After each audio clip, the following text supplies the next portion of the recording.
1749 की एक कड़ी सर्द बेरहम रात दिल्ली की फिजा पर अजीब सा सन्नाटा छाया हुआ था।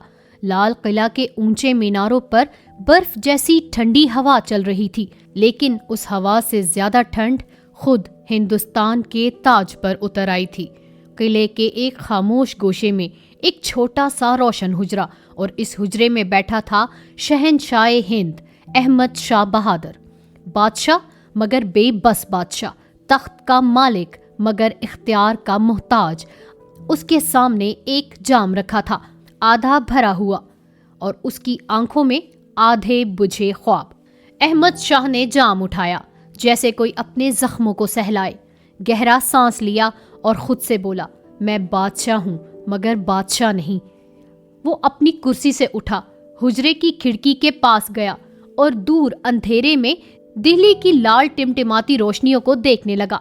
वो जानता था कि उसके सामने का शहर उसके हाथ से निकल रहा है। मरहटे जुनूब से चढ़ आए थे, सिख पंजाब में जोर पकड़ रहे थे।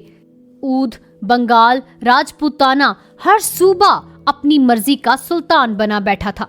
और तख्ते दिल्ली सिर्फ नाम का तख्त, इक्तदार दर हकीकत कुदसिया बेगम और इसका मंजूर नजर ख्वाजा सिरा जावेद खान चलाया करते थे। बादशाह सिर्फ मोहर लगाता था।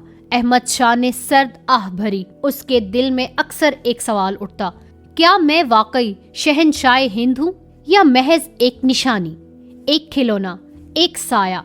वो खुद को कोसता, अपने अंदर झांकता, और हमेशा एक ही सच्चाई सामने आती।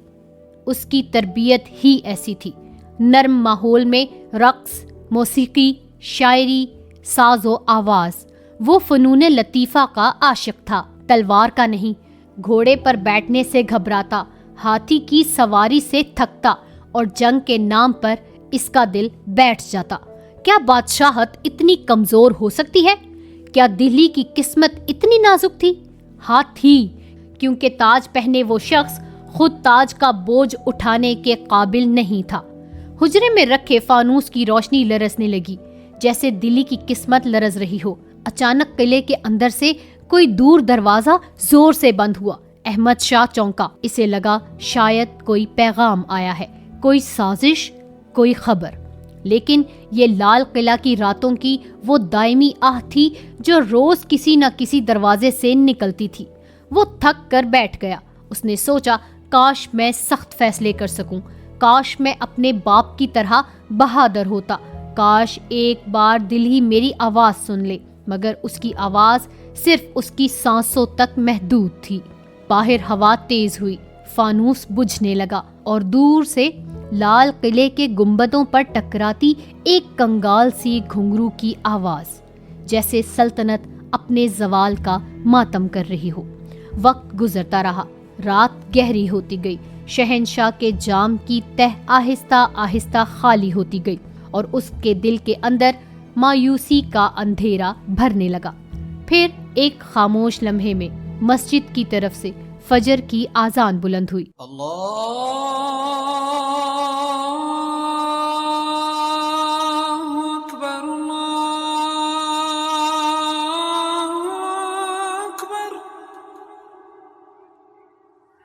अहमद शाह ने आंखें बंद कर ली।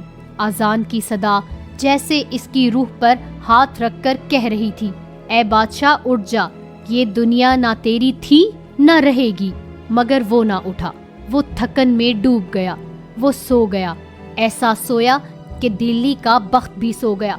वो नींद सिर्फ एक शख्स की थकन नहीं थी, वो पूरी सल्तनत की शिकस्त थी। वो उस ताज की शिकस्त थी जिसके नीचे अब कुछ भी नहीं बचा था। उसी सुबह मुगल सल्तनत ढलान की तरफ और तेजी से लुढ़कने लगी।